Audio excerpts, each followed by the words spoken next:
The Stand Comedy Club podcast is brought to you by West Brewery. Hello, Fraser from the Stand Comedy Club podcast here. This week we have Ayrshire's own Billy Kirkwood. It's a little bit longer than the usual ones, but honestly, it's worth every second. This is a wild ride. Please enjoy, and we'll see you next week for the next one. Woo! Well, look about, ooh-wee. That's good. Thank you. Look at your shoes. Yeah, good, aren't they? Second shoes. shout out to the shoes. Yeah. They are very good. I accidentally- Did CMB do a shout out to the shoes? Well, Fraser did I actually. mentioned them because I was so I enamored accidentally went to show them off, and I put my foot in his face, so I'm going to do it to you as well. I wasn't a fan of that. I'm sorry. Welcome to the podcast, Welcome, Billy Billy. Kirkwood. She made my kid cry at the weekend, you know? Starting off. Made my kid cry at the weekend. And I'm Starting like, strong. That you is know, we got to do something about this. I don't know how this will harm my bookings if I have to headbutt someone. I don't even know what to do. I'm glad my wife's not here. Oh But my then God. Moriarty is the most precious little cupcake. My Yeah. kids are kind of like little bits of my personality. Like it's like someo's broken me up. Sure. And it's like, so the little one is like, ah! And then the middle one is quite thoughtful Yeah. and quite creative. Oh, don't. And like quite emotionally delicate, I would say. And then there's Loki, who's got like probably all my prominent autistic traits, which is I don't give a fuck. I'll tell you exactly as I think of it. Why is that lady fat? You know, it's like, oh shit. You shouldn't be doing Explain what happened from I would your like to let the perspective. minutes reflect that I did not make any child cry. I did make someone upset, and I am deeply, deeply sorry. that. But can I also say, what a play as well. Turned around, you're probably like his favourite person Totally in the world. turned it around. Yeah. Probably like his favorite. Like he actually went, you know how you're my favorite comedian? I went, oh, news for me. And he went, Molly's my second favorite, and it's like, we'll just unpack that. But I think that's Yeah. cool. Yeah. Well done. Thank you. I'm a comedian now. Moriarty's it a big seems. fan. He's waiting for the album, the vinyl. He's not going to get the MP3. He wants the fucking vinyl.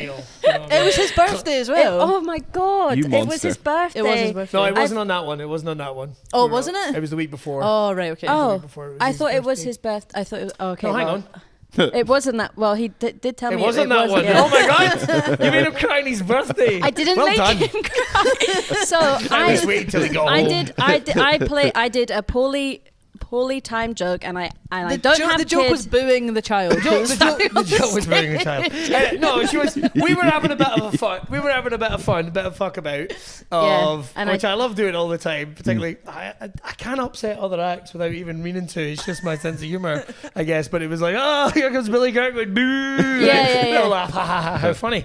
And Monty, without even thinking about it, Monty is on stage and at the mic, and basically went, "Are you fucking booing me?" Yeah. Yeah. I'm actually quite upset. And I was Yeah. like, oh, And he I- is actually quite upset. Yeah, and then I also, to set the scene, I thought, I was trying to make an enriching environment for the children. Played Reap Petite, which is our walk-on song, just to kind of give him a thing. Then I locked eyes with Billy. Then I booed Then Billy. you booed the child. And I booed the child I booed you, Yes, which yes, I knew you you booed could me. take it. But then forgetting that on stage is your 9-year-old birthday boy. Yeah.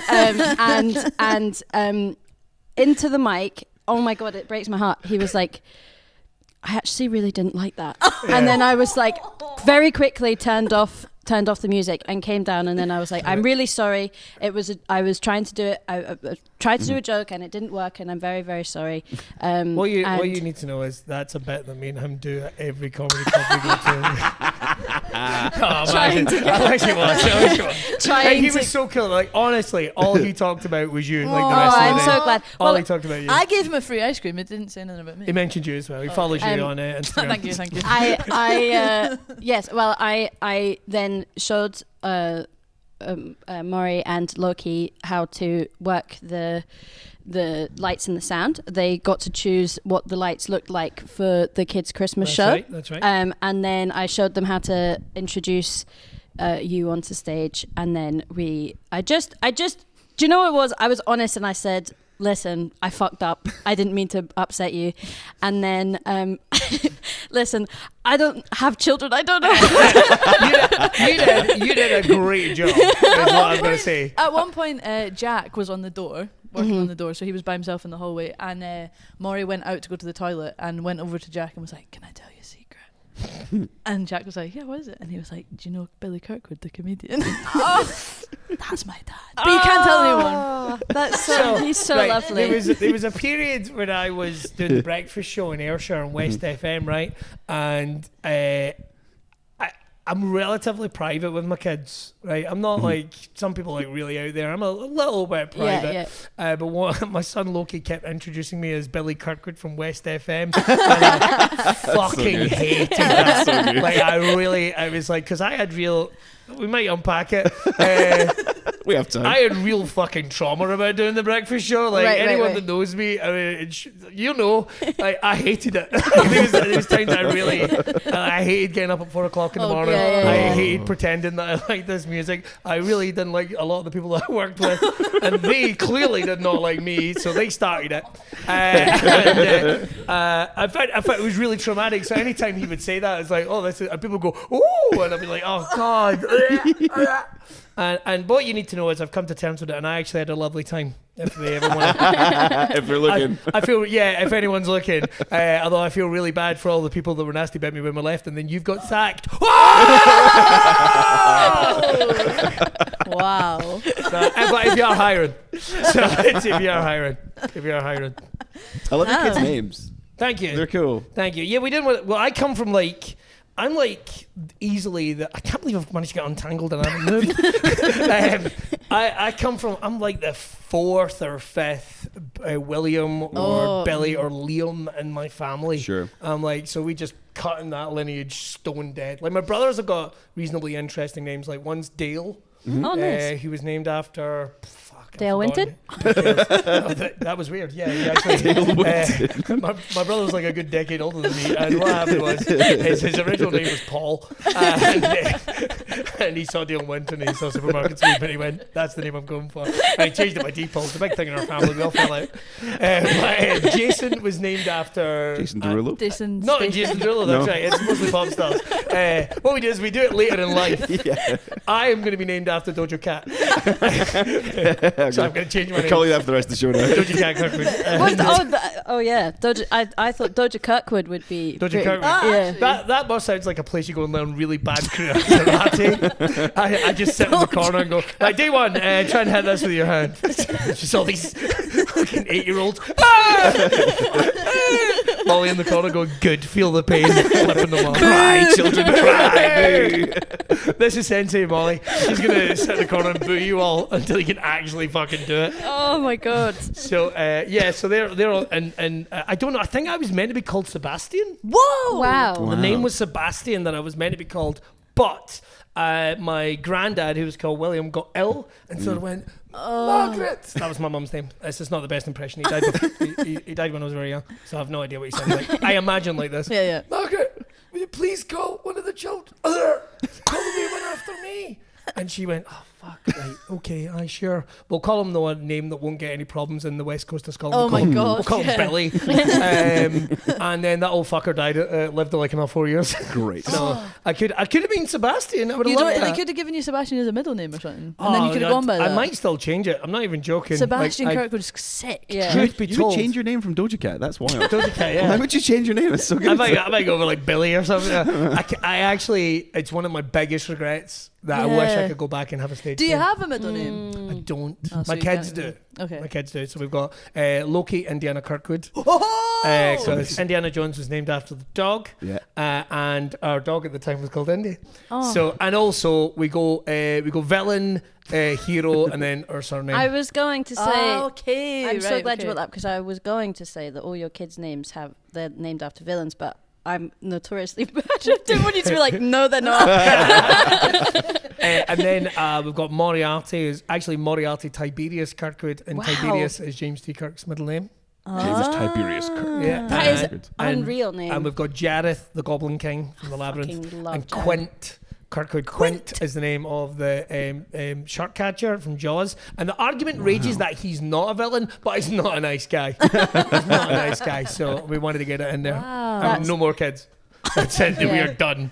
We're like, I'll be honest. That's so fun. Like that, having kids and just calling them like John or something. It's like, Yeah, you I could don't do get it. that. That's Like, so fun. Gary, why would you want to sound like a noise of You a could- fucking garage opening? What's Yeah. wild is though, like, so my family had that similar thing where basically my dad is called James. Well, he was called, he's dead now, but he was called James. His dad was called James. His grandfather was called James, and all their brothers, and then the second born son was called David. So they're all called James, Jim, and David. Like it's all called this, right? And but there was also within the family a superstition that all the Jameses died young, right? But they still shit. kept calling their fucking kids James, What the right? fuck? It's insane. So my which in fairness, my dad did die fairly young. So. But I'm sorry to hear that. For what it's worth. His dad, my grandfather, who I knew, who was the oldest, who was my only grandparent, so he lived for a long time. But do you know why? Why? Because nobody called him James. He changed his name, and do you know what his name was? What? Jim. They all called him Billy. And so everyone used to refer to him as like my cousin, where we call him Uncle Billy. And I was like, why are you calling that? His name's James. Like, oh, because all the Jameses die young. No way. That's called his That's grandpa. But like, mad. and so my dad ended that, and he named my brothers Alan and Neil. Still quite boring, but their middle names are James and David. Oh, that's brilliant. But yeah, I wish I'd taken a stage name. what would you like to have Oh gone? man, Seriously. like I had so many. Sebastian would have been good. Sebastian would have been bad actually. I don't know if I had a chance for my surname. Ajax Delvecchi was one of because I read it in a book, and the thing is like next year's like a big year for me because like I've been really kind of like over analyzing myself this year, and it's like I need more new material. I'm a fucking cow. I write loads of new stuff and then I improvise loads of new stuff, but then it's like you got to do a thing, you got to do 20 minutes and it's going to be good, and like arsehole collapses, and if you're lucky I'll do like 3 new bits, and like the rest of it's all like oh fuck, I can't think of any more bits. These noises. You sing songs when you're drunk, don't you? I can't even think how I get into it. Happy you know it, clap your hands. So Don't you say you can tell how drunk an audience is by something like that. I probably just change it a wee bit every time I do it. But next year is like loads of new stuff, which is going to be a bit weird. Nice. And I had actively talked about just doing a show and just changing my name. Wow. Just to see. Oh, Just doing a show interesting. where I've completely changed my name. So in the next show I'm writing, there's a whole bit about me talking about wanting to change my name. And Ajax Delvecchi came up. I saw it in a novel that I found on a bus to Aberdeen. And I don't know anything about this novel. I've Googled it. I cannot find Ajax Delvecchi anywhere. Ajax Delvecchi. That's sick. That's sick. Would have been a weird name, but then people go like, you should write Stonies about the origins of your name, and it's like, oh, I found it in a book.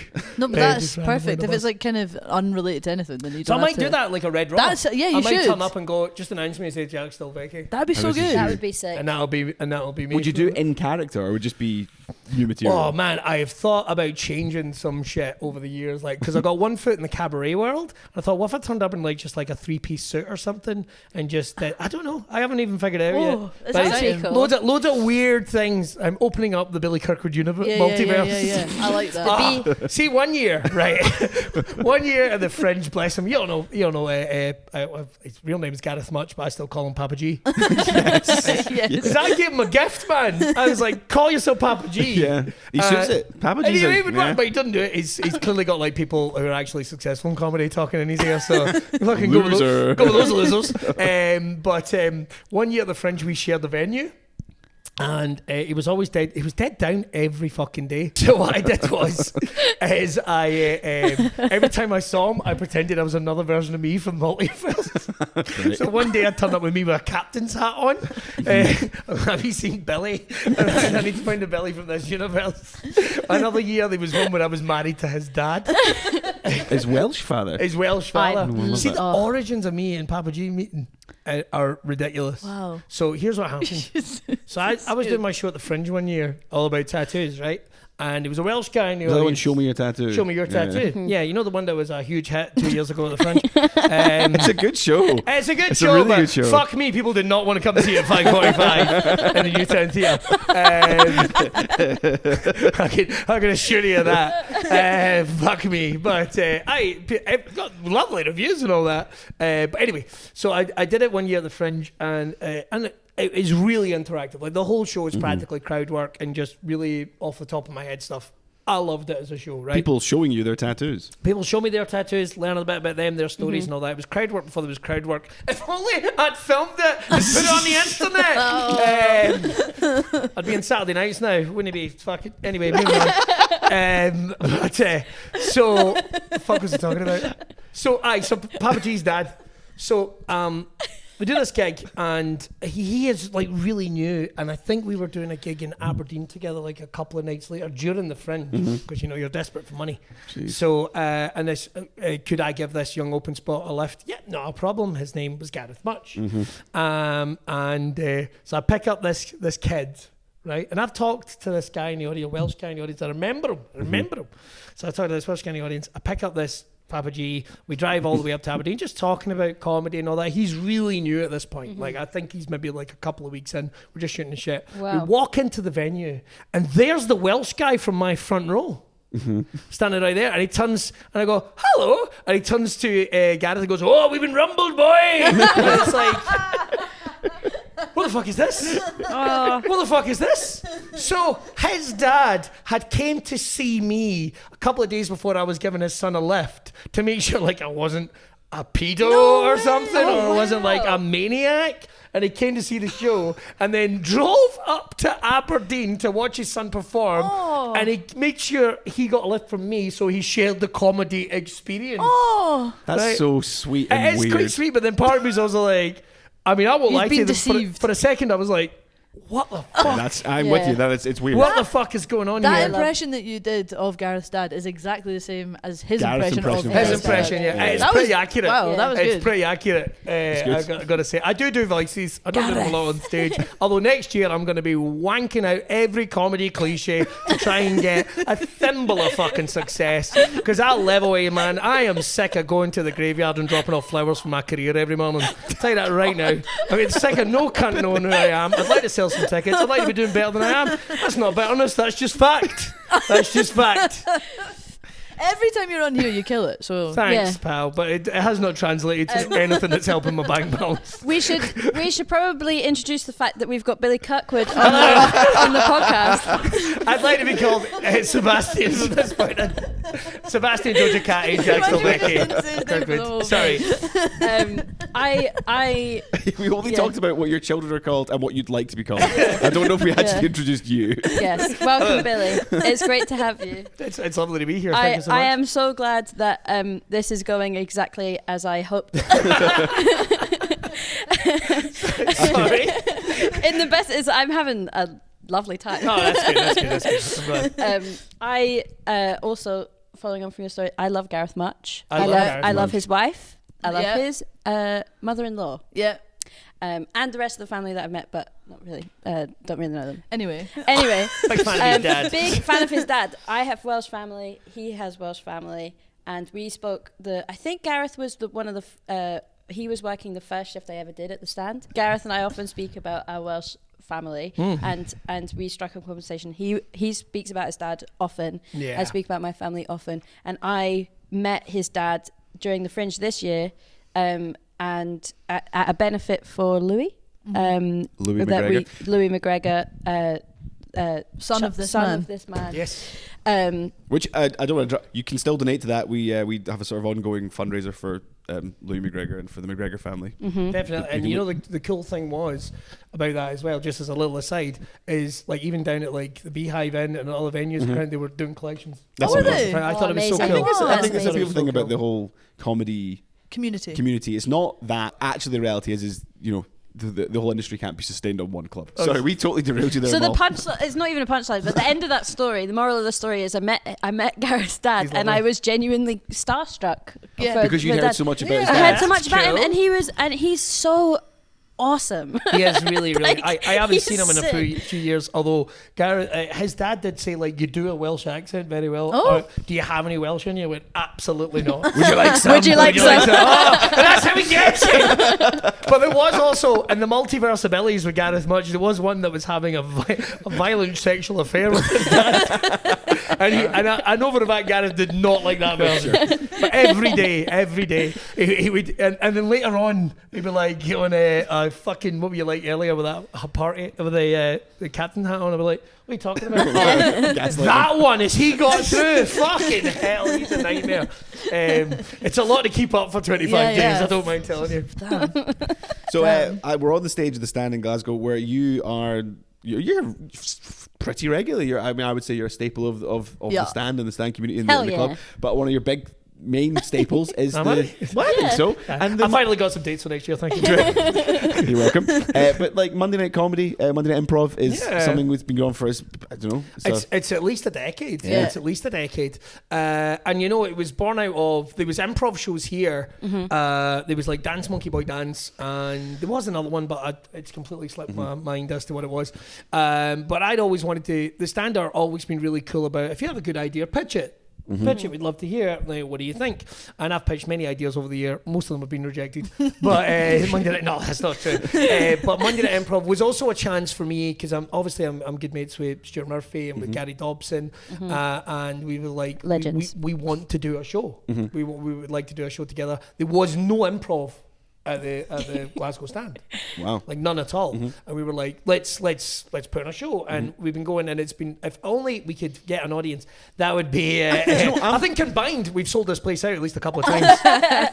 But in terms of, but it is nice, like you get the same people coming back. There is a every solid month. core fan base. We do, and that's which nice. Those guys are delighted with. I am not, because the whole thing is, like, I always say the same thing. If you have never seen comedy, or if you've only ever sseen stand-up, and you come and see this, you will fucking love this. You will absolutely fucking love this. If you've never seen comedy, you'll come and see this, and you will fucking love this. It's just reaching out, and again, it's another big year thing. I'm gonna do posters. If you need to decide to see something at the Stand, come and see Monday Night Improv. Monday Night Improv. First Monday of every month, right? Yeah, first Monday of every month. And it is honestly always class. I'm not joking when it's not hyperbole. It's not just sitting here. I said this before.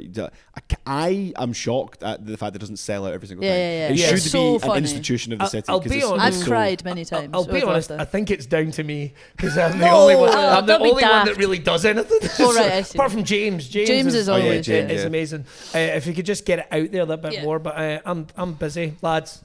Well, this we can use this as a formal plug for that as well. So definitely Monday Night Improv. Monday Night Improv. We're back for next year. Yeah, we're back for next year, which I'm delighted about. We've added Neil Bratchpiece to the lineup as well, which is AKA Wee Man. AKA Wee Man, another good mate of mine. We like wrestling together. I don't know if he actually likes me as a person, but you also have like guest improvers come on every so often. We do. It was one of those things, like, we used to go and try and get comedians to come in and be guests, but inevitably they were so fucking hard to comedians are awful, man. I've never met some scatty people who can suddenly be madly organised when it benefits them. So we kind of did that, but we thought, let's get a regular lineup of folk, and we still quite like doing that, and we get some of the spontaneous Potter guys on, and I think next year is going to be, you're going to see a lot more new faces on this stage. Oh, cool! As part of it, I'm looking forward to that. We've had Lindsay that's joined as well, and Lindsay's got like a acting pedigree. She was in like Raven and stuff. Oh, right. Raven. Oh, yeah, she was in Raven. Yeah, and we're actually doing a spin-off improv show called 3 Men and a Chubby Lady. I'm not completely on board with the use of the phrase chubby, but there it is. But we're doing that, and the poster has her on my shoulders, which again I'm not on board with. But it does give me Tom Selleck's body. I'm like, I can live with that. We actually argued over who was going to be whose head, and Wee Man was like, "Oh, I want to be Steve Guttenberg," and it's like, so. No, I it's still hands down, even when, like, I've taken wee breaks because they always want me to host, and I kind of I don't actually like hosting that much. Sure. Monday Night Improv, I'd rather play. But we all take turns now. Sure. And I still, hands down, probably I have had some of my biggest laughs. It's great. It's so although nice. I'm glad we didn't start filming it up to this year. Because I thought, like, historically, man, we'd be fucked. Well, there'd be videos out there and we'd be fucked. I did a Japanese game show host once. God. Oh my God. I didn't do the eyes or anything, don't worry about that. But I remember thinking, like, that's... And an audience member shouted it. And for what it's worth, Takeshi's Castle, I smashed it. But that does not need to be out there anywhere. No. Fair play. At the last BBC one... if you're hiring. At the last Monday Night Improv, it was a Christmas special. Yeah. And Gary was playing a drunk Santa at some point. I think so. And they, like, you were all on the stage and everyone was sort of like talking at the same time because of whatever was going on. And he was pretending to be drunk and he was going, and then he went, I give presents to your chimney after I've come down your kids. It was the funniest fucking thing. And he just said it off the dome. Oh my God, it's so good. That's the first mention to come. Oh, there we go. Ding, ding. Cool.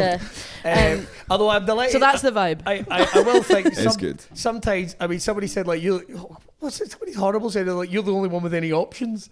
Like, to me, it is like, that's why you can sometimes be a bit guarded. It's like, yeah, but there's also just some topics that I don't go for. Yeah. Like, you know what I mean? There's just some things that I will not make fun of. Yeah. One of them being coming on kids. It's just not one in my vocabulary, to be honest. It's really funny in a WhatsApp message, but go fuck yourself. I was gonna say working the Monday Night Improv is something that everyone that works here is buzzing to. Yeah. It's like when I a do the proper- rotas, like when I do the rotas for the club, like when I say what days people want to work, everyone always wants to work Monday night, Oh, Yeah. which is annoying because it's also like because there's no like you have your own technician and stuff, so less people get to It's go to just it too than usual. much. sorry. Yeah, no. Well, that's very sweet to hear. I'm delighted to hear that. Because we do just want to make it... You know, comedians don't get to have fun with each other a lot on stage. And it's actually something audiences really want to see. It's why panel shows are so popular. Yeah. You know, even though sometimes it just turns out, oh, you're a cunt, or just trying to be nasty and toxic. But one of the things is... Like we were talking about Rock Nest before we started. Somebody had a little chat about Rock Nest. And one of the cool things about the comedy tent there, it was Sean, wasn't it? Is... we kind of had we would get comedians on stage and fuck around. I remember one year we did like a big episode of blind date with all the single comedians, and it was fucking amazing. Wait, were they getting with each other or was the audience involved? It was an audience member involved. But what we did is we swapped out the audience member for another comedian, and they didn't notice. Wow. And so she sat there fucking with them. And That's it was unreal. amazing. Wow. It was, and we fucking knew who it was. It's like, no, you didn't. No. No, you didn't. That's But unreal. We like the idea. It's about seeing us having fun and kind of getting to unlocking, because it's getting to hang out with your pals is one of the things. Like, you know, you guys know more than anyone. Like, if there's a lineup or something, and like if everyone's kind of in like good vibes or what have you, just totally changes the night. Changes the whole night for sure. Totally changes the night. Yeah. And that's why it's still one of my favorites. It's that one and Watch Bad Movies with Great Comedians. Fucking, there's nothing more fun. Like, we actually did a screening recently of The Room, Tommy Wiseau's The Room. Wow. And I on purpose cut out every sex scene just to annoy the other people that were watching. They're like, what the fuck are you doing that for? It's like, I have no reason. I just wanted to fuck with you. Like, I'm making you sit through this really shit movie, and I'm taking out the only thing that you were excited about, you fucking virgin. Minus all the titillation. All the gone. titillation, including the bit where he kind of had sex with her belly button. Moving on. But there was, I think, another reason why, or like one of the main reasons why people like working it is because it's one of the only shows where we can get involved. Yeah. Because Yeah. like the being kind of like part of the crew, I guess. Yeah. You're supposed to not make. Like, you're not supposed to disturb. Like, the aim of working behind the bar and being as tech is just to kind of help everything run smoothly. Yeah. But with Monday Night Improv, like, we're shouting out like, suggestions as well, and often And we're the taking loudest. Yeah. I think my favorite last time I worked it, it was just me and Scott working because someone had phoned in sick, and then I It was remember probably quiet. Probably quiet. no. It was sold out 200. Yeah, it was Should've seen an unreal show. And I remember I essentially just like cornered you and Gary and was talking about Auntie Donna's The Most Upsetting Guessing Game. Oh, yeah. And was I was like, I wish that we could do something. It's basically like the party quirks game, but they make it like impossibly hard. The quirks are like your So the aim of the game that they play in Monday Night Improv is like Gary goes away and then everybody else has to play a character Yeah. that the audience comes up And with. it would be And things then like Gary comes back and has to guess what like they are. Drunk Santa Yeah. or Germany's first astronaut. yeah. That's a great suggestion. Oh my god! But also slightly makes my sphincter pucker for some reason. On the totally classy depiction, I'm sure we put together of that. But then they would do things that's like, Lottie, you are yourself, but you're made up of tiny pebbles, but you don't know what the word pebble is. And then there was ones it's like, and at one point during the whole game you have to go boing and you can't say it again. And it's like, and so sometimes it happens where they would be doing it and then someone would go boing and then the host doesn't hear it and then they have the rest of the game to guess this thing that they can't then do again. It is... Oh, it's painful, but it's so funny. It's like proper and I'm like a real comedy nerd in some respects, so I can talk like really old school comedy and stuff like that, but I love kind of modern progressive comedy more than anything. I'm a fucking... Tommy once gave me the nicest compliment was like, you're really weird, but you hide it. You like sneak it in bits, but you are weird and you hide it. I was like... Oh, he gets me. I feel seen. So I love stuff like Auntie Donna, and oh god, I was thinking, I've rediscovered that it's the whitest kids in the room. You ever seen that? It was like a sketch show that really didn't do well in the States, and probably like one of their famous sketches is the Glory Hole. They go, I thought I found you here at the old Glory Hole. I've seen this. You seen it? Oh my god! And I went, I've never seen this. And it's like I've never seen these guys. And now we're like, I am like the biggest expert on the whitest kids in the room. It's like there's a guy who's at a glory hole, and then his wife comes in and goes, you said you're going to get milk, and you're here at the old glory hole. And basically, he is just stalling for time. Yeah. He's like, no, it's not what you think. He's like, and you're still doing it. He's like, no, honestly, it's so like, good. shh. Do you hear? There's someone in here. Be quiet. Richard! I love it. It's so ridiculous. But I love that. I love some of the stuff that Sam Rick does and his. I've forgotten the name of the big one. The fucking podcast he does where people come up and it's all improvisers, like Brendan Reese and stuff like that. Not Brendan Reese. That's a UK comic. Yeah. Ginger guy. He does Dungeons and Dragons. I've forgotten who he is. Which I also do as well because I'm a legend. Who do you play as? Tuppence, Bastard of the Hills. Oh yeah, you told me about this. You told me about Tuppence. So about 2 years ago, we filmed. I hadn't played D&D in ages. Tuppence, Bastard of the Hills. How dare you? First of all, throw some respect on that fucking name. Sorry.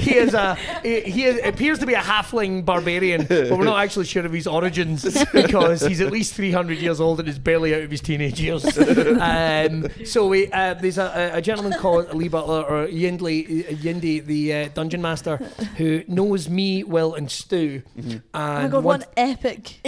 What's that? But they all play with you. They all play with us. Oh my god, So that's I'll unbelievable. put this really clear. Got together for like a series and we filmed it, and it's only now just coming out on YouTube. Oh, it's only now just coming out, and it is not doing well. So we need to keep pushing that. So it's 4 halfwits and a dungeon master. It's now on YouTube. If people take an interest, we'll do more. Cool. We will do more. All of those people are great. So and I know that Yindy put down. He told me how much he put down on this series, and so there is plans to do more. Okay, but it was me, Will, Stu, and not necessarily. It's kind of weird how we can work in kind of a synergy in terms of this, but we are really different people. Yeah. But to play D&D, I hadn't played it in like a decade, so my imagination is going along, and I'm totally constantly adding to the lore of the whole thing.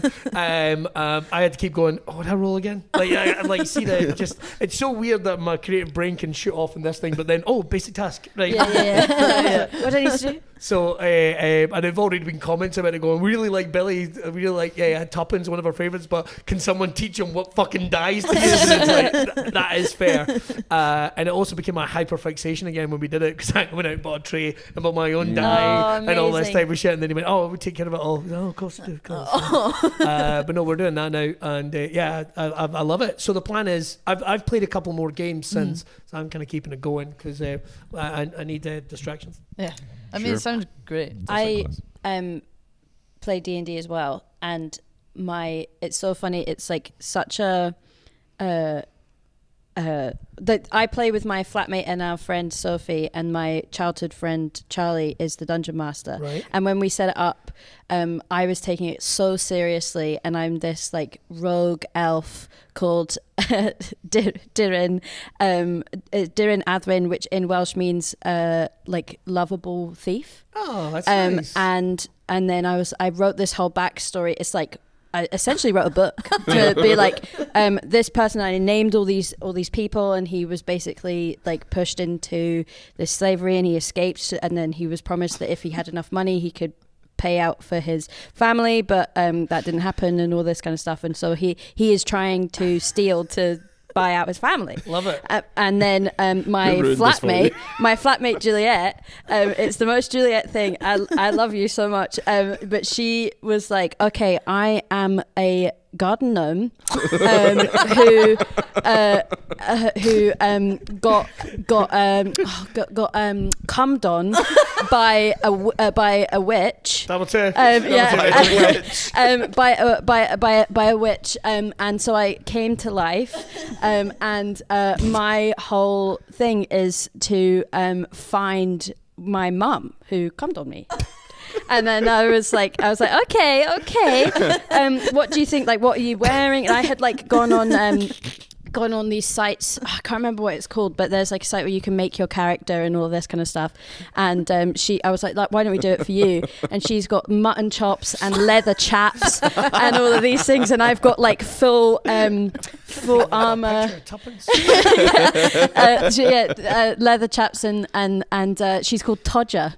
Dodge. yeah, Todge the Dodge.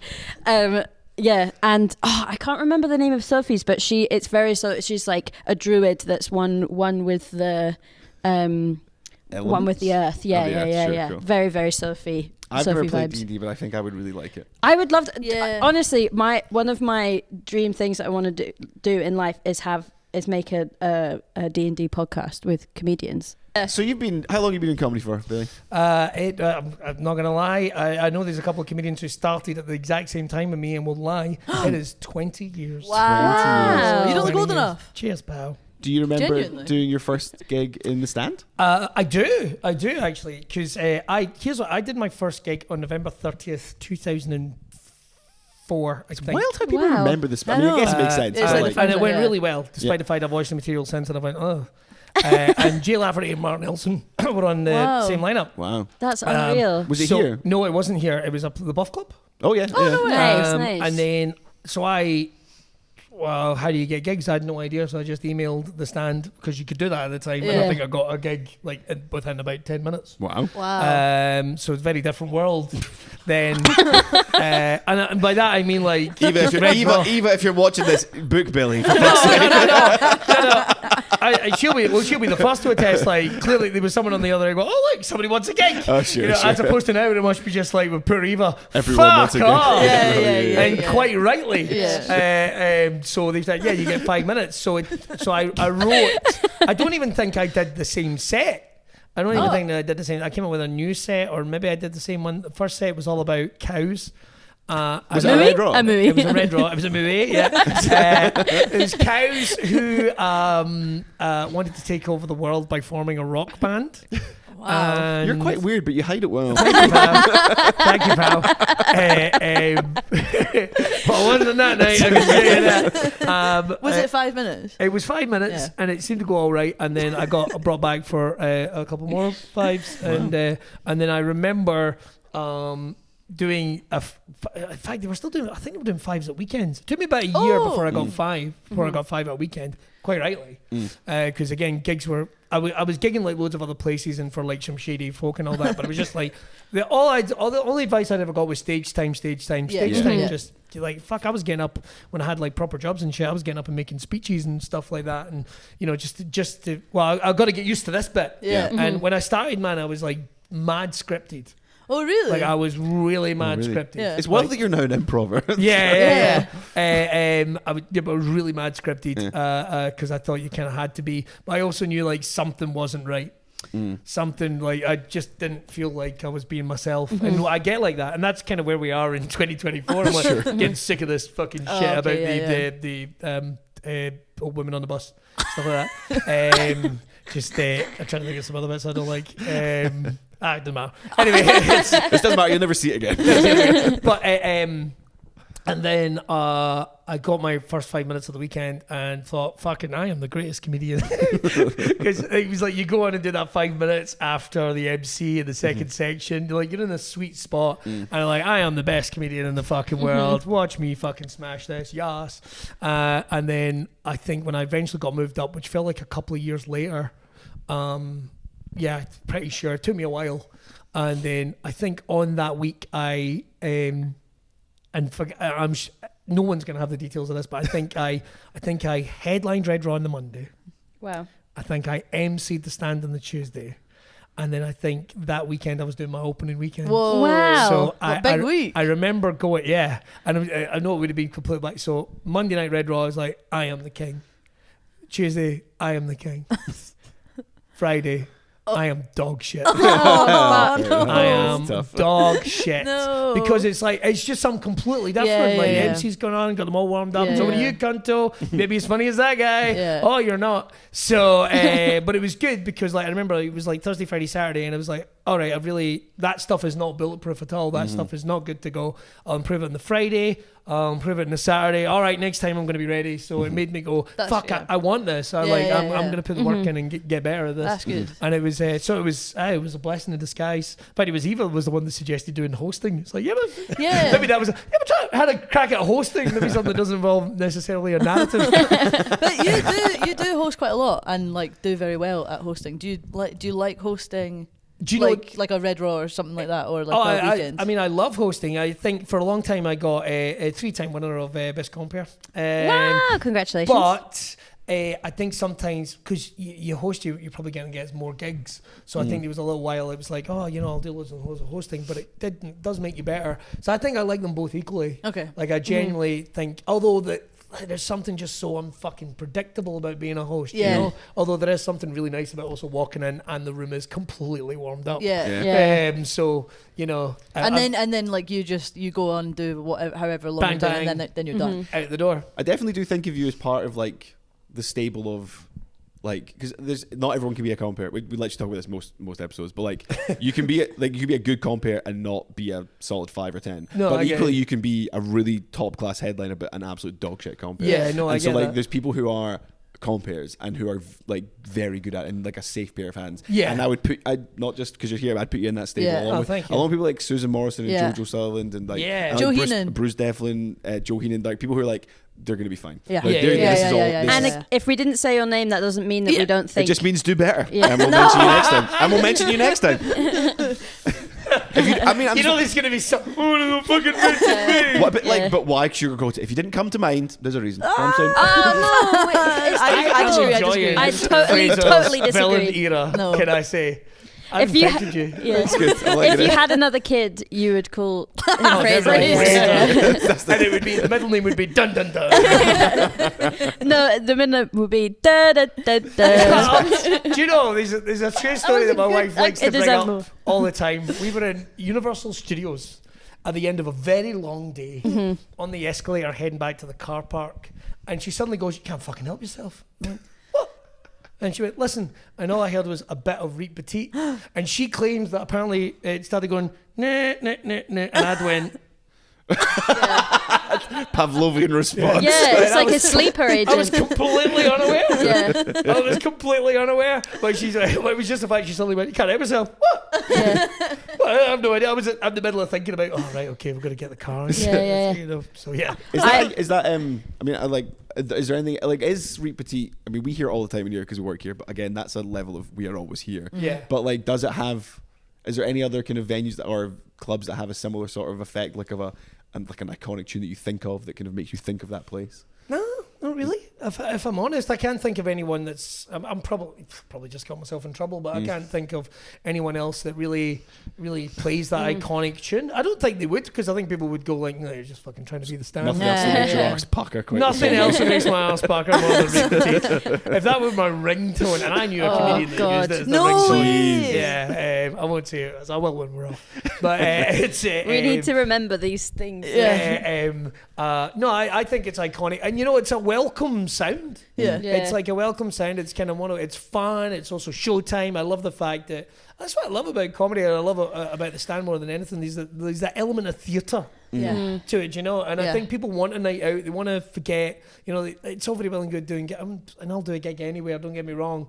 But see, when you're in like a relaxed environment, there's tunes on, you're having a good time already. It's what it's all about. I mean, imagine going to the theatre and the guy that's the fucking lead comes out and goes, "We're gonna start." Maybe a tenant walks out from Macbeth. We're gonna start in 5 minutes. Just wait for a couple more people coming, and then we'll start. Hey, did everyone pay? Did everyone pay? We're going to do a raffle. You know, it wouldn't be quite the same. And for me, the stand, like, I'd came to the stand as a punter, and I thought, this is fucking cool. Because I'd only ever seen comedy on TV, and I'd seen like jongleurs and stuff like that. And I go, fuck, this is incredible. I think at one point, Edinburgh wasn't doing Repetit. I'm happy to be really? corrected Really? on that. I don't know, maybe it It is. was definitely a bit of music. And I remember one time, I can start it went because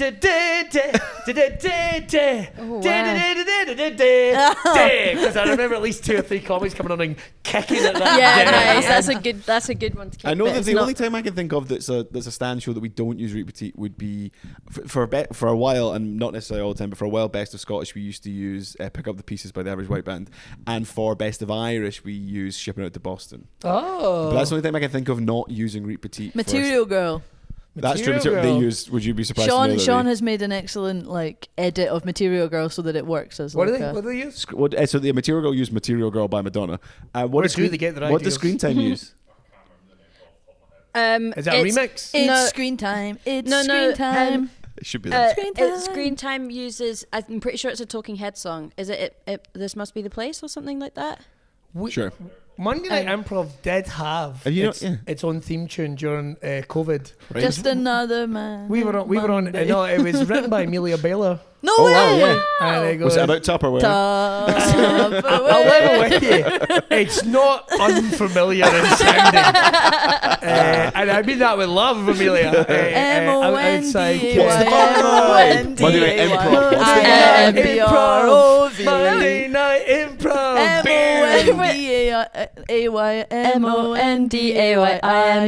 M-O-N-D-A-Y-M-O-N-D-A-Y-I-M-P-R-O-V. See, I'd quite like that. I'm so I'll see if I can find it. I think if you were listening to that, you've just heard the weirdest mega mix of every Amelia Baylor song with Monday Night Improvised Improv. by the cast. Monday Night Improv. It goes like that. And we because we put a lot into when we were we kept Monday Night Improv going during COVID. And when we came out of COVID, it was great because all these people came and saw us. And then they've slowly whittled away. James was saying that you had a lot of people who were from overseas that became fans of Monday Night Improv. We because did. Oh, We did. interesting. Because there's a conversation I was having with James, but listen, if it doesn't happen, it doesn't happen. There was chat that we might look at trying to find a way to like do live streaming of Monday Night Improv. He was trying to do it last time. We did. We talked about that more than once. It would be cool if we thought. I mean, I'd love to make it like interactive. Oh, So sure, if you yeah, were wow. watching so at you home, could we could you go. could read the comments or something. Yeah, People- this guy's saying such and such. Maybe we'll maybe get there at Further one down the point. line, yeah. But the idea of just streaming it is it's been loads John of fun. Robertson, whenever he does his show here, streams it on Twitch. He's Darkroom. Dark Yeah. Room. Yeah. Oh yeah. So you can do it. There's another person that's successful prick. I love John. And he's in for Halfwits in the DM. no he way. makes a surprise. He comes in. He's the surprise player, Wow. and He's incredibly funny. He Oh my looks like God. he's already in Dungeons and Dragons. I don't think he's ever really left. I think he's with us in the smile of every child, and the mischief of every pocket. The mischief of every pocket. Go- That's a lovely little saying. Going back to Repetit as an intro. Repetit. I've noticed recently that the crowd sing along. Yeah. Like I've a genuine spike in and as it's fading out, you hear people in the mez being like, "Look about, look about, look about, look about." So I very rarely tech shows. The only reason I'd be teching a show would be is if Sean and Molly and possibly Tam got hit by a bus at the same time. So it doesn't happen very often, but whenever I've done It has happened. But it has it has happened. It was a terrible bus crash, but they've all made it back. These aren't my real legs. End the show, like when the compere says thanks for coming, I play repeat and I play it all the way through, and the look on people's faces when they hear more than the first fact, they all go, "What's going on?" When do you play it at the end? Yeah, it's good. You play it at the end? Yeah, at the end of the show. So as in when they end the show, I play repeat in full. She's so fine, fine, fine. Fraser does this really lovely thing at the end of the Fringe. We have the rap party, which is so fun, and the last few years we've done karaoke. Yeah, and the last song that's played is Repeat, and all the texts get up and sing. It's quite good. I go and up, Fraser goes. but it's quite good because we stand up and we're like, everyone please stand for the national anthem, and then we play Repeat. It's God. it's horrible. It's I horrible. love it. But I do genuinely. There was a time I went into a coffee shop and that started playing, and it was similar to you standing up. I like started sweating. It was like one of those nightmares where you like I don't in the wrong place. I'm in the wrong place, or like I need to be Yeah. on. I need to. I don't know what I just need get to do. detected. Yeah. It was Sean, what horrid. was the TV show that was in? He was. Oh, Chaos. Chaos, Oh, yeah. yeah. I He was was- well, sitting yeah. there watching my husband. I Oh, was like, Repeat was Yeah, it? yeah, I yeah, thought yeah. you meant like The Stand, and I was like, what? The Stand has been in like River City. That got fucking cancelled after one season. I thought it was great as well. I think it's a I thought shame it they was cancelled great. it. I enjoyed Yeah. that. Anyway. But yeah, he sent it into a video into the group chat saying triggered, and everyone was Sean like, did. "What's and everyone's like, "What is it?" And then played it, and Repeat started playing, and everyone was like, "Ah!" Listen, it's a great song. It's great to have like a memorable thing attached to. I'd love to ask attached Tommy to- like where he got the Yeah, like, idea why for it. that song? Why did he pick that tune? Do you know, I think I seem to remember, this is like half an age, I seem to remember something, I think it got a remix or something in like the 90s or some shit. It definitely. So it was like in the zeitgeist. Yeah, and I wonder if they just went, that's a belter. Yeah. No one will remember that. It's like something, I don't Yeah. know. But it's for me, I think, without going in too much, I wonder, I mean, they'll never, the creators of it obviously probably mostly passed away or Jackie whatever. Wilson, I think. They'll never know how much it's of an impact it's had in that respect. No, should they? I mean, there's something you said for that. It's quite like. I mean, this has nothing to do with us. We didn't do it. This is back to Tommy and Jane back in the day when they started this place. But like, they really made an effort with trying to like, right, we have to make lots of things which are like, signposts for the club, like the cowboy, like iconic- song, like, iconographics. these are the stand things. Yeah, like, yeah, it's, yeah. like, it was Yeah. quite an exercise in branding. There's a stand in New York. Oh, Yes, yeah. but it's not the Yeah, same, and it's apparently not it's the not very same. good. No, I've heard it from comics in the circuit. It's not that great. You've played New York a few times. You've done I have. Scottish. I have done the Scottish Comedy Festival yeah, yeah. a couple of times. Amazing. What's Yeah. that like? Do see the audience? Are Yeah. they Americans who like Scotland, or is it lots of like expats? Well, It's like, I'm from Scotland. Yeah, well, yeah. well, so let's talk about America, shall we? My great grandfather's from Dublin. So I went over to Canada a couple of times and had a great time over there. But most of those there's a lot of Scots, Canadians over there, or people that their granddads. Hey, I'm Scottish. They're not Scottish. Somebody they're go Scot- get Jock. Yeah. Hey, it's me, Jack. Shut up. Yeah. Do you guys know Coatbridge? Never even I heard of him. met, I mate. met a guy in Canada who told me that his granddad lived on Princess Street. And I was like, no, the fuck, he didn't. No, you fucking. No, the fuck he didn't. He might have done. No. Although It's unlikely. His but granddad was Yeah, Sean exactly. Connery. They just fed him this pish. he worked at Urban Outfitters. That's what Yeah, happened. yeah, So, yeah. but wherever you gig in America is very, very different. It's like here, but very, very different. Like New York is mostly tourists. Their scene is so fucking weird because it's all people like not getting paid or they've only got like 5 minutes, or they've got a real fucking attitude. And you think we're competitive here? I think these guys would really fuck each other over for a spot, right. Yeah. Sure. like in a horrible way. And some of the people that are involved in some of the clubs are not nice people. Like, I mean, they're not. That's a shame. I remember going to see so we first night we went over to New York and we knew we were going to start gigging the next day. We went, let's go see a couple of shows. We've got some time, let's go and see a couple of shows. There are so many comedy clubs. There's like easily like 50 in Manhattan. Whoa. There Right, is yeah. so many. But there's Amazing. also rooms and back of bars that have Yeah. been turned into clubs, and these actual little, and like the size of shop units. They're Yeah. fucking tiny. So we went, saw one. It was quite a well thought of venue. We went and watched the show downstairs, which was all right. The headliner was a guy called Troy something, who was very funny. Troye Sivan. Unlikely. Oh, really? Well, Troye Sivan being an Australian twink singer. So you don't know, we've been doing comedy. You never know. You never bloody know. Never come to think of it. So it's, I have terrible with accents. So he was good. And then I went upstairs to see my friend who was performing in another room, which seemed to be like the MC was in like this sparkly jacket, and I thought he was dog shit. Oh, Sure. And a terrible attitude. He was like, "Hey, if you come to see my show, I'm doing so." He didn't do like any crowd work or anything. The room was really was a fucking mess. People were arseholes, and I reckoned it was down to this guy. And they brought on my friend, who then had a really hard gig. Oh, yeah. And I remember being so unimpressed with this guy at the back in a glittery jacket and more Botox on your face than you could take. Just like, like a face like a swollen knee. Just like not nice. Like he's been in trouble in the rugby field. You could smell deep heat. You could smell deep heat. This guy's not good. And he was and there he was with his trophy girlfriend or whatever, and it was clearly really jet black dyed hair. Like there was nothing about this guy that screamed, "I'm not a cunt." Yeah. And so that was my experience of him. And I remember him going, "Hey, why are you here doing comedy in New York?" And I went, "Because I'm fucking amazing, that's why." and then "I'm going to come see your show. You fucking do that." And I remember thinking, "Don't down your ass." Oh my God. But he never turned up. Thank But God. then we did this place called the Grizzly Pear, which is an awesome venue down in Midtown.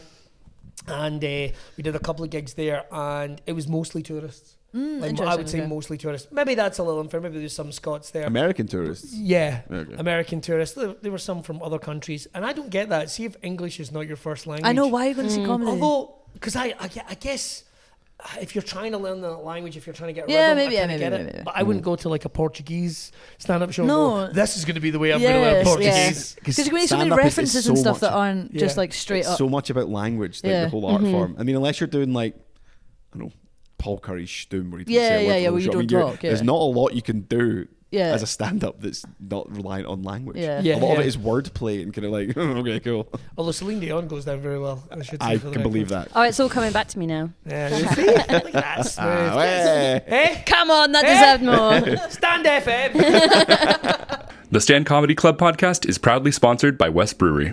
But no, it was really good. But it is different in New York. Like your material has to be lifted. Like they don't do crowd work. Like Really? it's not a thing. So, which is weird in the States because like it's become such a big thing Yeah. now. But in comedy People clubs have built in their general, careers off of crowd work. Yeah. they these days. totally have. Yeah. But it's seen as like a new thing. Like when I went to Canada for the first time and I'm dicking about doing X, Y, and Z, I remember the guy go, "Oh my God, that was amazing.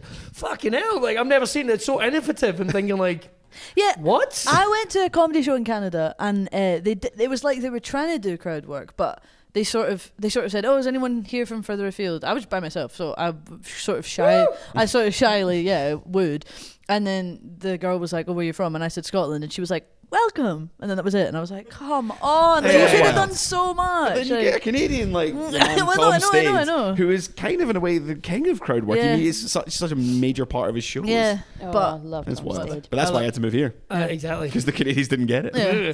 But Your kids are gonna love But it. then I went to places like New York. I gigged in New Orleans, and they were completely different crowd. They were all into crowd work, and I did a gig in Oklahoma a couple of years Oh, ago. wow. Oh, And- Oklahoma. And I remember, so Ian TC that I was with was like, I think he done amazing, everyone done amazing, but I think we were genuinely nervous of how amped up I was in Oklahoma. both of you are quite amped up. I would say as comedians. ETC's not the most laid back man in the world on stage. He's not, but as he put it himself, he'll bring the matchsticks, I'll start the fire. Fair enough. Fair enough.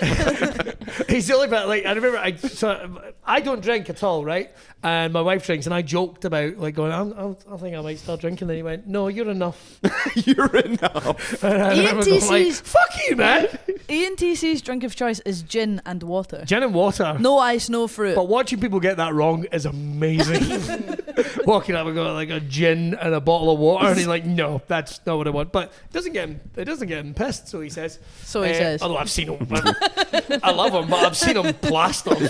So it's like, well, one must have snuck in there.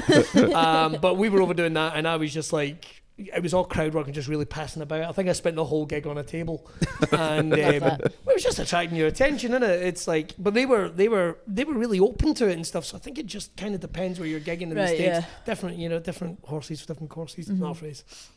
Yes. That's it. Good for me. Yeah, you nailed it. Nailed it. Genuinely delighted.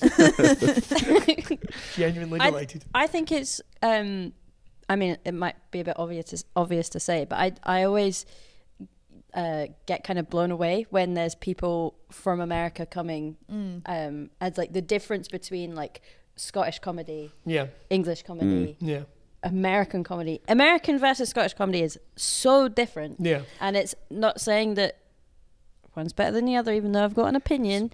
We can have an opinion. Well, so much American comedy, they're not aiming for laughter, they're aiming for clapping.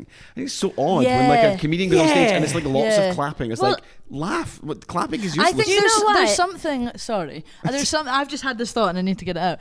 But so I think there's like a smoothness and like polishness to American comedy. Yeah, and I think potentially some of that comes from the fact that they're focusing on having a special that's recorded. Yeah. Whereas the focus in British comedy is something happening live in a room, which you can't recreate. On so it's like much more rough and ready. Yeah. And I much prefer that to the sort of smooth, like it's like laugh here type. Because it feels like you're all in it together. I feel like there's such parallels between American concerts and like concerts in the UK, particularly in Glasgow, because every fucking American concert is seated, which is mental. Why would you be sat for listening to Scissor Sisters? I don't want to be sat down. That's a specific complaint. The Scissor Sisters are coming back and it's a seated gig. Back on tour next year. Yeah. And it's all seated. It's all seated at the Hydro. Outrageous. Oh my God. Seated. I don't want to be listening to... How can you listen to... Sat down. Just tap your leg as it goes. That was... We should start a band. Yeah. I'm having a lovely time. And but so many American artists, musicians love playing Glasgow in particular, like, that was because unreal, the man. crowd if it's standing, because the crowd is up for it. Like when you're seated, there's just the songs end, and everyone's like, well, they don't sing along, they don't dance along. They're just watching it, which I guess is not ruining it for other people. But like the vibe isn't there. The vibe isn't there. I and went it's to go the and same with see comedy. Michael Bolton in Florida, and it was so shit. I mean, I don't know if that's just. That might not be. Yeah. I did not see Michael Bolton. that was left field. Although he's got a cracking 5 minutes for Red Raw, I should say. Really. Fraser said in the last thing that anytime I open my mouth, he doesn't know what's going to come out. So I like to keep everyone on. I think the big difference is with like UK comedy, maybe even Irish comedy as well, is we really want to keep up the illusion that this is the first time we've said this. Like this is the only time you're going to experience this. I mean, don't get me wrong. You go and see a show, you know we've written bits. Maybe not when you see me. You might go, I've heard this bit before. But you might be like, it's kind of pretend on purpose chaos. But I think you kind of want that. Like when you go and see Jimmy Carr, you kind of don't want it to make it seem like, oh, he said this in the exact same order every single night. Yeah. And he's not against doing that, the American stuff. I mean, I guess they could be bulletproofing themselves, but what do you do when it's like, well, they aren't into this, 5 minutes about your balls? Like, what do you do? Yeah. What do you do? Or if there's a heckle, or if something weird happens in the room. Welcome. Welcome. Yeah. That's great crowd work. I'm gonna do that. Welcome. There was one comedian that was American comedian that wasn't doing bad, but wasn't doing good, and in Edinburgh, and there was a bit where they just were like, I don't know what you want, like that. And then it was like, but the thing, it was like in that thing, it was like, oh, you shouldn't have let them know that you pulled the curtain back. Yeah. And it was like, I think like sometimes it would be when comedians get kind of like over, like they kind of play up the like annoyed or like the over emote these kind of things, and that's funny. But I think, I don't know, I think there's just like a really, really thin line of like doing it right and doing it in a way that makes the crowd lose trust in you. I watched a very, very, I'm not going to say the name, I'll tell you afterwards, a very established, very successful comedian at the Edinburgh Festival maybe 6-7 years ago now. Right. on stage. How much information I give? On stage in the the music hall of the Assembly Rooms. I know what it is. And and they lost the crowd really badly. Really? And rather than like pull it back, and this is a British comedian, rather than try and pull it back, they literally had, and I'm not joking because I saw it and I've seen this comedian, they had basically a tantrum on stage. Oh, they yeah, I've basically had a seen that breakdown happen. and were like, no, you are wrong. I am funny. I've been doing this for years. I know what I'm doing. The fact you're not laughing, there's something wrong with you. And I was like, and that didn't. And if that was like a plan to get them back on board, it didn't work either. And actually, it was god awful, and they just walked off the stage. Followed by David O'Doherty, who had to bring them back, who had found a no wait, it wasn't David was the headliner. It was Jason. Byrne. He had found a Hoover backstage that he could wear as a backpack, and he got the technician to play Ghostbusters, and he came on and hoovered the stage, and he won them right back. I love that. I saw Jason Byrne's great. I saw someone in, I can't remember where it was, but it was down south, and Down south. and I it was the theatre. No, it wasn't the Theatre Royal. It was the fire station in Windsor. And I saw this comedian who will remain nameless, but I'll tell you after the pod. Okay. And we're going to be here for a while. After and they did bad, and they did so bad in the interval they got hammered.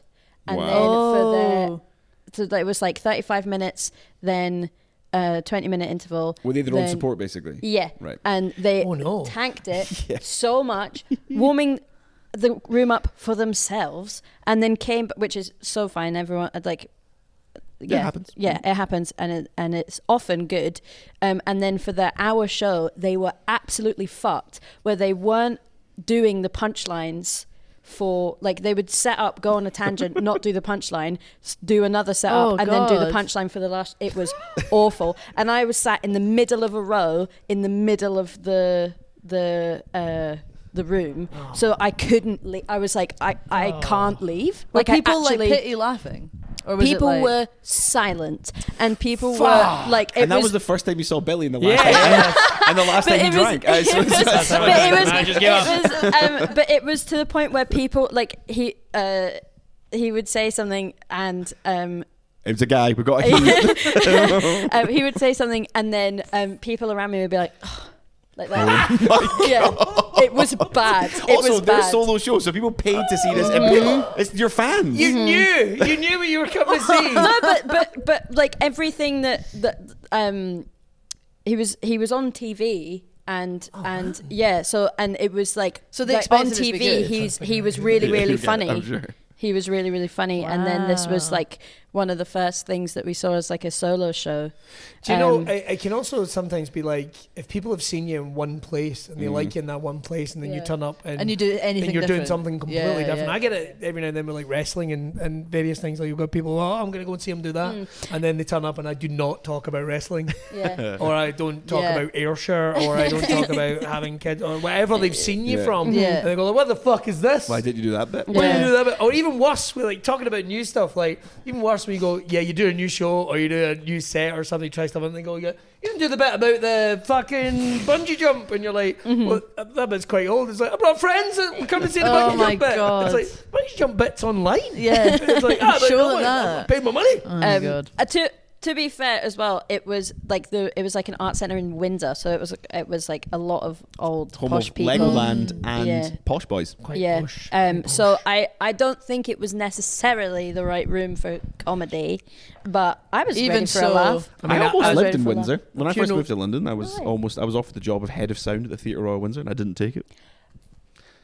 I've seen some of Take the it back. Suck it. Oh, you sound shite. Yeah. That's what was wrong that night. It wasn't in the You theatre. put a soundproof blanket over the guy. But yeah, I actually talking about people coming to see like seeing comedians online and then coming to see their show. Spencer Jones came to do one of his tour shows here. My mum.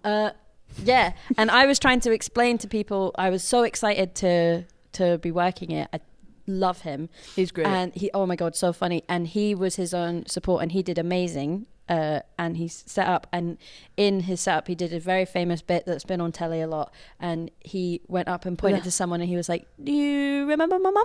And it got nearly a standing ovation. People were like, fucking he's gonna do the bit, and I was so excited, and I was like, oh god, he's gonna do It's a great well. bit. Yeah. Love to remember my mum. Remember? Spencer, please come back. Please come on the pod. That made it sound like something had happened. No. I just just that show love when it it. was here, and I was raging. Oh, it was so good. That was like we had a week of lots of Yeah, Like, great. It was Clown kind of or- alternative, like Yeah, clownery yeah, sort of yeah, stuff. I think it was yeah. like, I think we Paul had. Taylor. I think Paul Taylor, Paul F. Taylor. and I also think did Paul Curry also? I'm Oh, pretty. maybe. So Paul Curry was headlining the weekend. I love Paul Curry. Me too. I love Paul Curry. Then we had Paul F. Taylor and Spencer Jones. Yes, it was a wild. and it was a was wild it was weekend. it was good.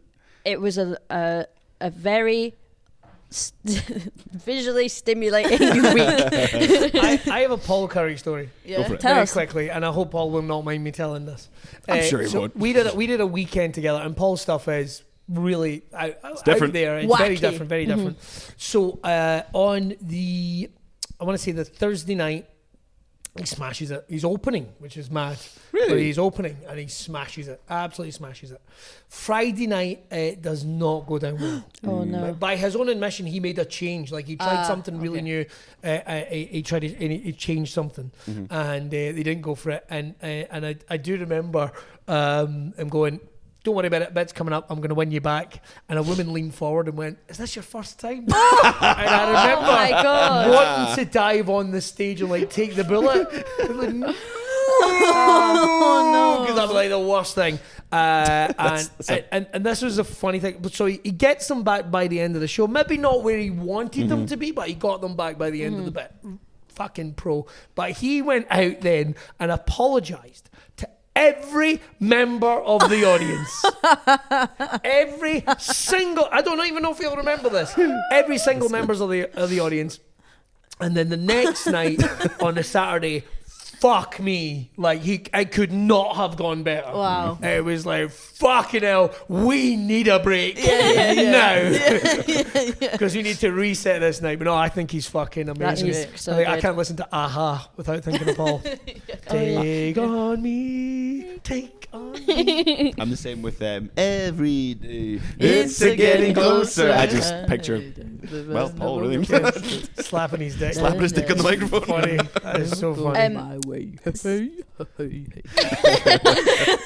Some of the works at Liam. Someone works here. Liam loves. Paul Curry has a bit, and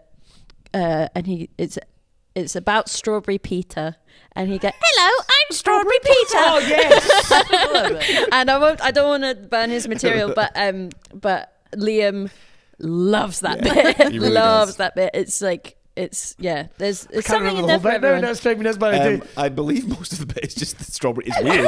I think it's just weird. Strawberry Peter. Yeah, Peter. That's Yeah. it. That's it. The Peter Strawberry gets more pronounced as it goes on. yeah, I'm Strawberry Peter. yeah. He's But you great. have to see it. Yeah, Like, yeah, you yeah, have yeah. to see it. The first time I met Paul Curry, we both got really emotional about Kermit the Frog. Well, that's because Paul Curry used to be a puppeteer. for Yeah, Sesame and Street. I couldn't believe that I was like meeting someone who had Jim been a Henson puppet. puppeteer. Yeah, and I was like, Yeah. and Me and Paul had the other connection because I was in a kids show called School of Silence, and in season sounds 1 ominous. he had been the hamster, and in No season way! course. in season 2 I was the mad German professor at the end of it, and I wasn't meant to be the mad German professor. So, right, I'll tell you that story really quick. Right? So, there's a TV show called School of Silence, which is funny because clips of it are turning up on TikTok now. People are going like, "Oh, I remember this from my childhood." And I'm Oh, no going, way. Right, okay, fair enough. was it on CBBC? It was on CBBC. Yeah, I think I've seen it. BBC. And basically, I was a German professor at the end, and I gunged everyone. That's it. I was on a couple show. Amazing. I was also on one called Heads. Is Gunge? Which- Gunge isn't a thing anymore, is it? No, Do they, kids still like gunge? they still use gunge. Heads. Well, You have children. We don't Slime have now. they I still don't have like kids in my gunge. life. They still Slime like now. gunge. So anyway, Anyway. Skill silence. So originally, I was just meant to play the mad Scottish professor, right? Notice I added the word Scottish. But you couldn't do a Scottish accent. I know. I was desperate. And I picked up a glove puppet. Right. Right. I picked up a glove puppet during the. Oh no, I didn't even have it during the audition. I'd given myself a puppet at one point who was German and mental. I forgot all about it. And then I'm on doing the dress rehearsal. This is how far this got, right? So this is like the dress rehearsal the day before we're filming, and I fucking about, and we're just learning to work the bits and bobs and be in the right place. And I start doing this camp German voice. If anyone's ever heard me do a German voice, that one.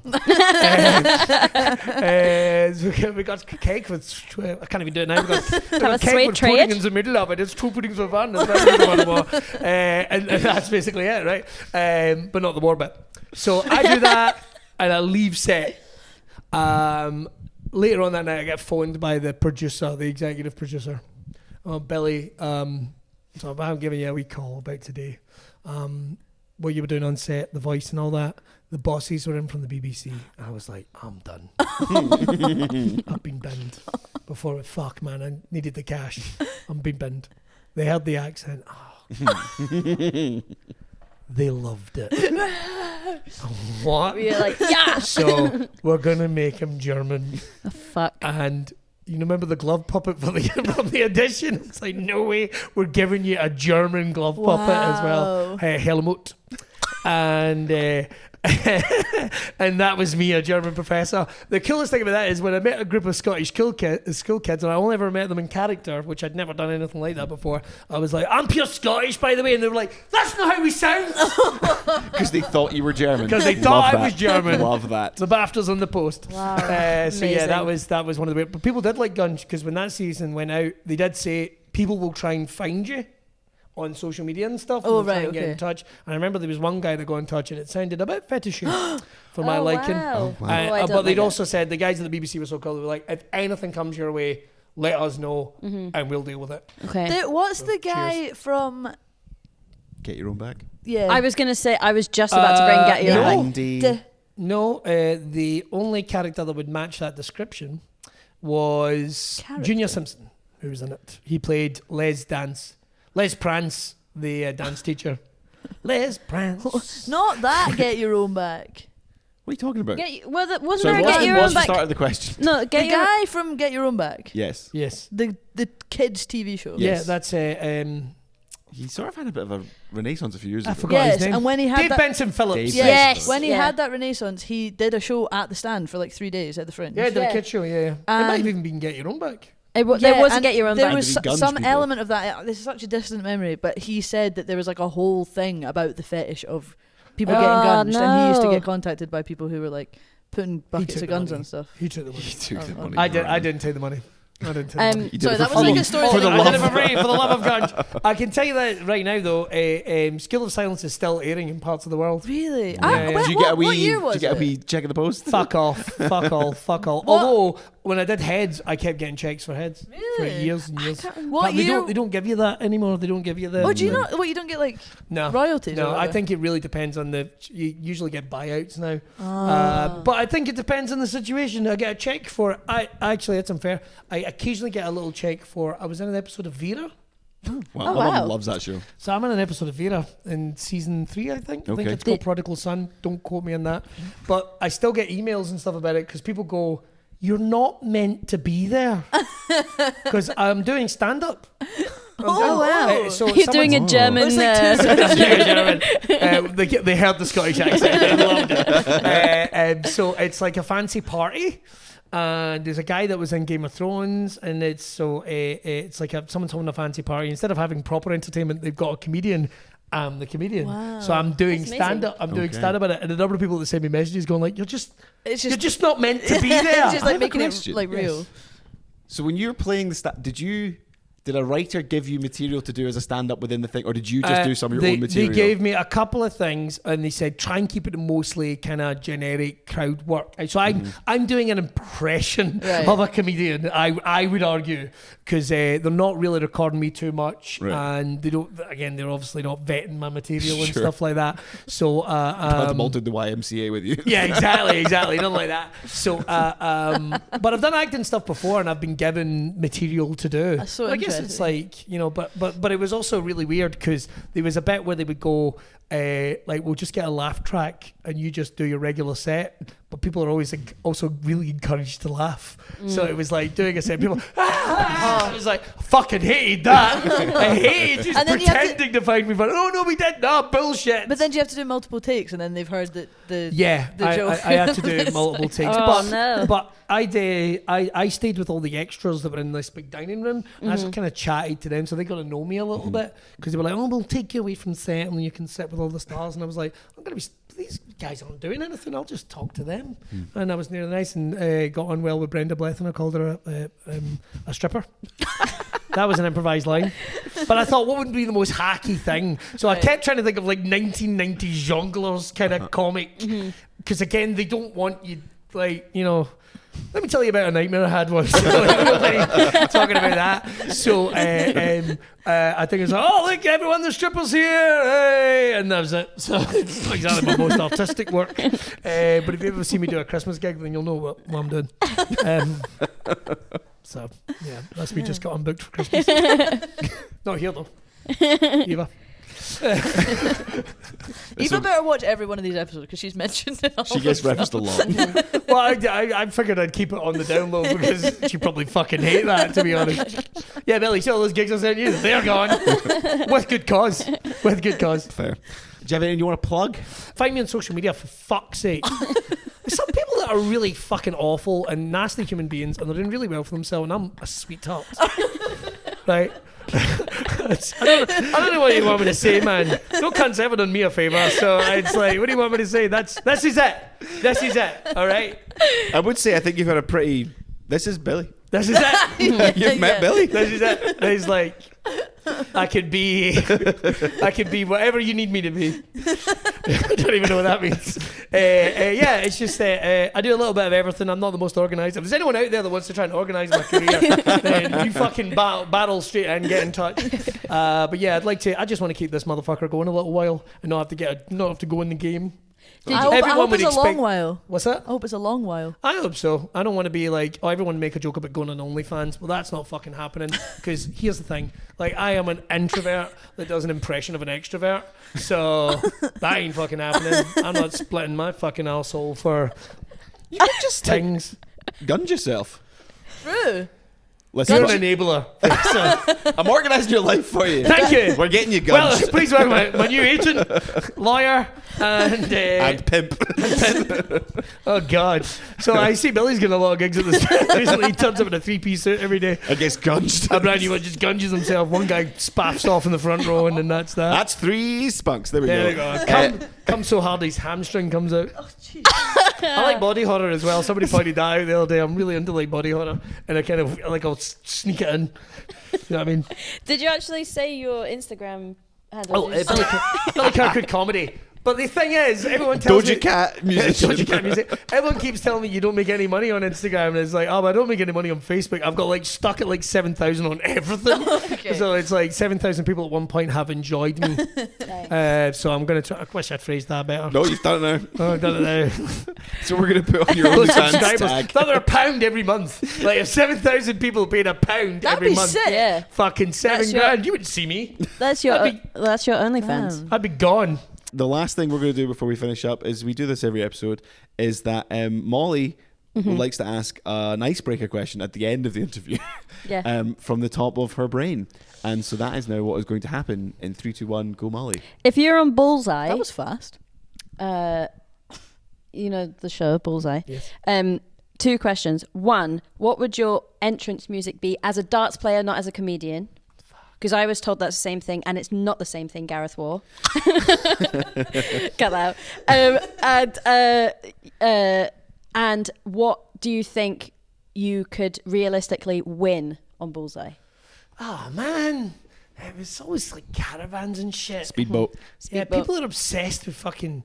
Why do people like caravans? Anybody here like a caravan? I love caravans. I think I would like a caravan. A camper van, but not caravan. Yeah, I think I'd like a camper van. For sure. That you can drive around. A couple of New Years ago, like we went away on New Year's Day, we bought my in-laws camper van, and I realised I hate the idea of being stuck in this tiny metal Oh, box yeah. with my kids. Fair. So just like, fuck, this was a mistake. And the camper van. So I probably went in a fucking camper van or something. My entrance music when you're coming on. Do you know what? I'd want to go so ridiculously over the top. I mean, I would normally say anything by Belinda Carlisle would be fine. Who Heaven Has a Place on Earth. Yeah. Oh, yeah, that would nice. be that. Ooh, yeah. So boom, boom, boom, boom. In one. Yeah, so we'll have the Chicago Bulls entrance theme, like ding ding ding ding ding ding ding ding ding ding. Now entering the darts arena. I don't know what they call it. Bullseye's not been on for a long time, is it? It's coming back. Who's hosting that? Billy. Dun, dun, dun, dun. Fuck man, I'd love a game show. See a game show? I'd fucking love a Actually, game you show. are a quite game game show. show I would material. love a game show. Yeah. It's Saturday night. It's Get It Up You. You got a team of celebrities have to guess what's up their arse. And then you had to do the catchphrase where it's like, get it up you! Yeah. Yeah. Okay. And just like I don't know why we're it's on at 6 o'clock, by the way. It's like prime time. Okay, John. Now we're going to bring out Miriam Margolyes. What has she got up her? Out comes Miriam. It hurts so much. It's It's a moving. caravan. Who's she got up her? Caravan. It's a whole caravan. But we could have won blood. Oh my Covered in god. blood and shit. What were you I saying don't know if about we'll body get past horror? the pilot. I Heather's pointed that out a couple of times. These are like just odd expressions. People, my wife's not that camp. I don't know. Not that she's butcher or anything, but she's punch fuck out of me, to be honest. And I'm kind of into it. In its own way. What would your It's like I like it when you're dominant, and it's like well, I don't know if how much I'm into it, to be honest. I quite like to be a princess, to be held. Do you know what I mean? yeah. Do that every now and then, Give your just feet. between our breasts. Resting.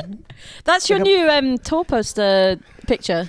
Your face between your wife's breasts. She would not go for that at all.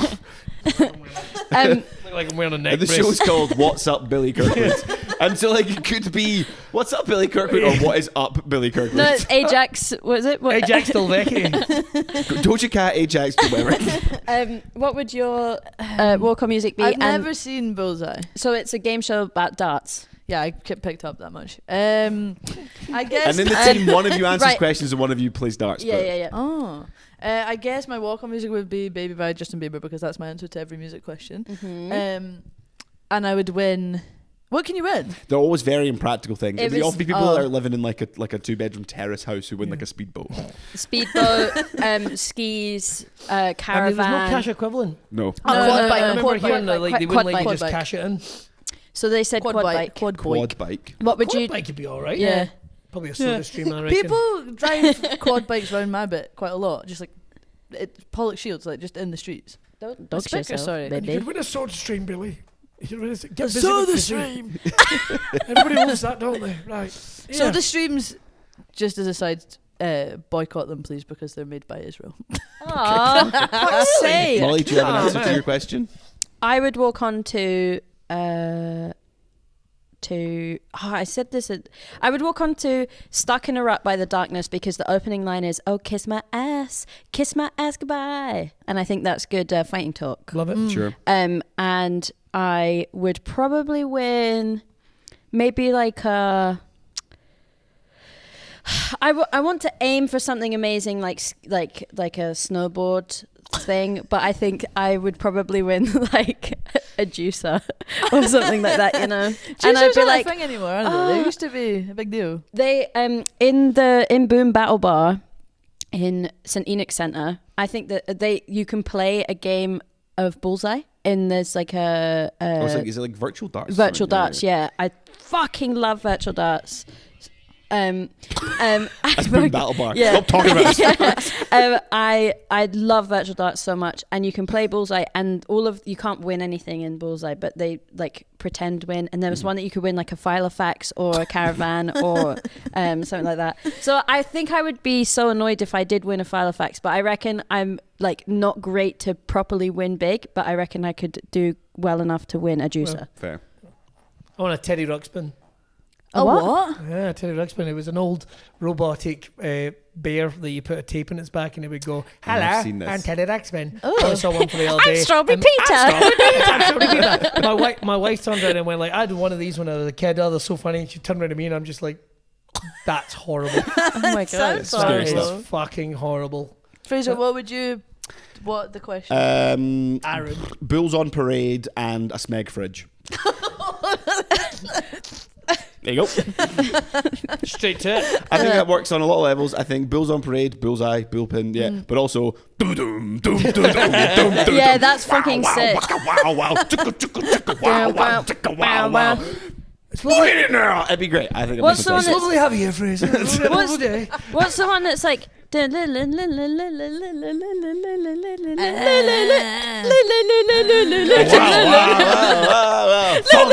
Yeah, It's Thunderstruck by AC/DC. Maybe I Can I don't change know. mine to some by Ziggy Ross? That's amazing. She's like, it takes me like 5 minutes to even get on the screen. Fucking hell, My- come on. No, until it gets to the chorus. Which chorus? My flatmate said that she would if she was a darts player, she would come on to Gregorian chant. Wow. And so that's she would quite have a hood and have burning incense, and so we'd be like, oh, like that. And then she'd be like, thank you, thank you. And then she'd take her hood off, and I can't remember, it's Labyrinth. You know the song that's like, Labyrinth, come in. Yes. So she'd take her hood off, and it would go, yeah, fire, fire, like that. And then she would be like, woo. Be quite good if the Gregorian chant was actually just like, I'm fucking class at dawn. Love it. Fucking class. Oh, we should ask Sean. Sean, you got an answer? No. Genesis by Justice. 'Cause it's Nice. on top. Nice. Oh, nice, A nice. Billy Mays infomercial product. What is that? Billy Mays was like an infomercial king over in the States. He was always selling things. We always like forget that. that Sean's. Sean lived The in lore of America. Sean is that he grew up in Texas, so he's Yeah. got Americanisms in him. Even though he's pure Aberdonian. Like, if you say, you man from Texas, no fucking way. Aberdeen, you're damn right. Well, that was so much fun. That was I great. laughed so much. Thank I you, laughed Molly. more. Thank you, Molly. Thank you, Molly. Thank you, Lottie. Thanks, Lottie. Thank you, Fraser. Thank you, Billy. Fraser. Thank you. It Thank was- you, Sean. Thank you, Sean. Thank you, Sean. Thanks. Thank you, Sean. Danke, Sean. Thank you, Sean. There's a spin-off podcast. Yeah. Is it Sean talking about what he thinks of Germany? He was just there. He was just there. Oh, you were just there. He was That's in it. Berlin. The Stand Comedy Club podcast is sponsored by West Brewery.